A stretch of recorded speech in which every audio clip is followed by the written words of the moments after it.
ब्रह्मा जी ने सृष्टि की। अब चिंता हो गई कि चारों तरफ तो पानी भरा है।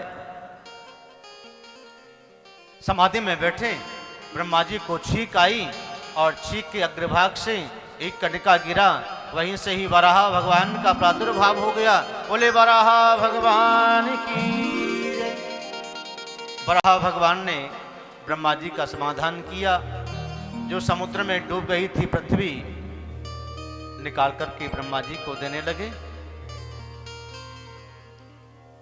इधर आचार्य सुखदेव कहते हैं, राजन, कश्यप जी की दो पत्नी हैं, एक का नाम है दिति, एक का नाम है अदिति। दिति से तो दैत्य पैदा हुए और अदिति से देवता पैदा हुए। ये दो बहन हैं, पति एक है, बहन है अलग अलग, दिति अदिति। दिति से दैत्य पैदा हुए जिसमें हिरणाक्ष और हिरण्यकश्यप पैदा हुआ। अशुभ समय पर गर्भाधान अगर होगा तो संतान असुरों की जैसी पैदा होगी। गर्भाधान का भी समय होता है, नक्षत्र होता है, तिथि होती है, समय होता है। सही समय में गर्भाधान हो तो संतान देवताओं के तुल्य होती है। अशुभ समय में गर्भाधान हो तो दैत्यों के समान जीव पैदा होता है।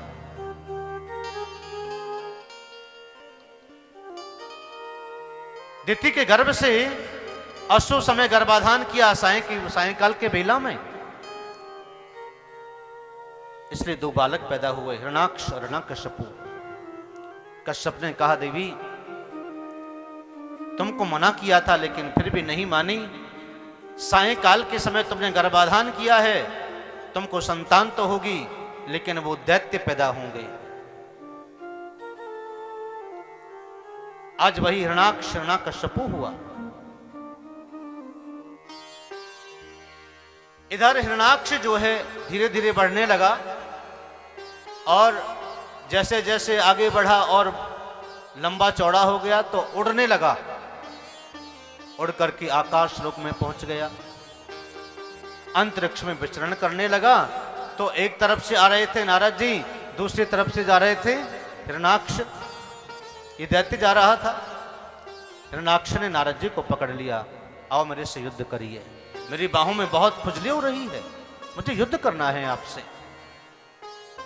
नारद जी ने कहा, भैया मैं युद्ध करना तो जानता नहीं, मैं तो कीर्तन करता हूँ, प्रभु का नाम का उच्चारण करता फिरता इन अंतरिक्ष में घूमता हूँ, यहाँ वहाँ इस अनेक प्रकार के सब लोकों में घूमता हूँ। हिरणाक्ष ने कहा कि नहीं, आपको युद्ध करना पड़ेगा। तो नारद जी ने कहा, अगर आपको मैं कोई योद्धा बता दूं तो कैसा रहेगा? बोले हाँ बताओ। कि जाओ अभी अभी समुद्र से पृथ्वी को लेकर के अपने सूंड पर धारण करके निकल कर के आ रहे हैं। वो बहुत महान योद्धा हैं, बलशाली हैं, आप उनसे जाकर के युद्ध की याचना करिए। हिरणाक्ष आया, वराह भगवान की उस सूंड पर, वराह माने सूकर, भगवान ने सूकर का रूप भी धारण किया। समुद्र में जब पृथ्वी डूब गई उसको निकालने के लिए, ब्रह्मा का समस्या का समाधान करने के लिए भगवान क्या क्या नहीं बन जाते। सबसे पहला अवतार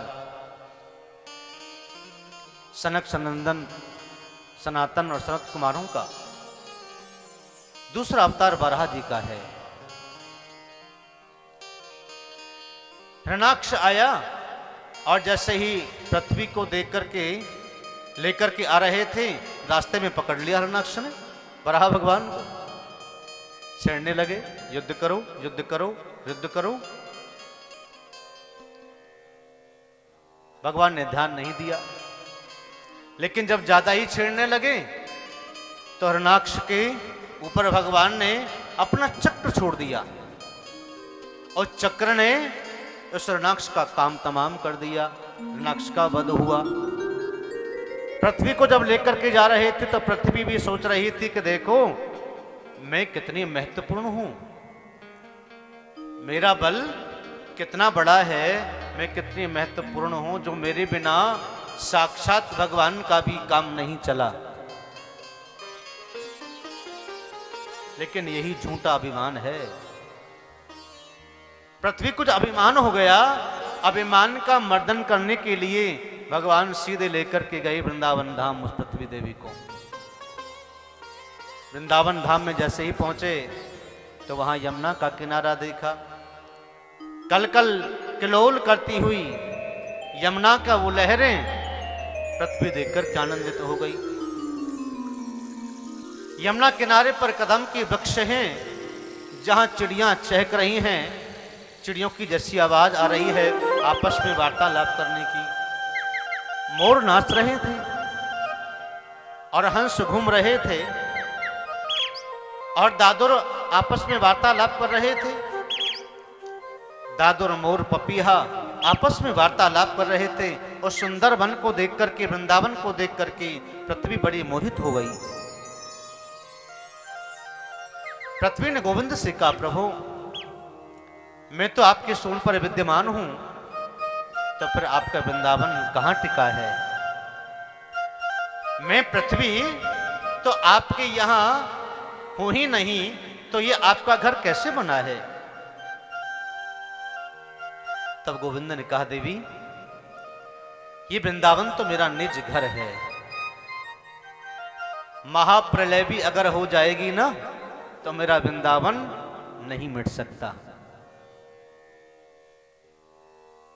क्योंकि वृंदावन है भगवान कृष्ण का स्वयं का घर, जहां आज भी श्री कृष्ण विराजमान रहते हैं। प्रलय आने पर वृंदावन, अयोध्या और काशी, इनका कभी ये खत्म नहीं हो सकती, इनका नाश नहीं हो सकता। वृंदावन तो भगवान का स्वयं का घर है और अयोध्या भगवान विष्णु के चक्र के ऊपर इस विराजमान है, चक्र के ऊपर स्थित है अयोध्या। और काशी भगवान शिव के त्रिशूल के ऊपर टिकी है, इनका कभी विनाश नहीं हो सकता। काशी में स्वयं शिव निवास करते हैं, अयोध्या में शिव साक्षात श्री राम निवास करते हैं और वृंदावन में भगवान श्री कृष्ण स्वयं निवास करते हैं। ये नहीं मर सकता। सब कुछ, सब हर चीज का प्रलय हो सकता है, सब कुछ मिट सकता है, क्योंकि संसार तो मिटने वाली वस्तु है, संसार तो परिवर्तन वाली वस्तु है। सब्सक्राइब करें रामकृष्ण शास्त्री जी के YouTube चैनल को और हमारे वीडियोस को सबसे पहले देखने के लिए बेल आइकन को दबाना न भूलें।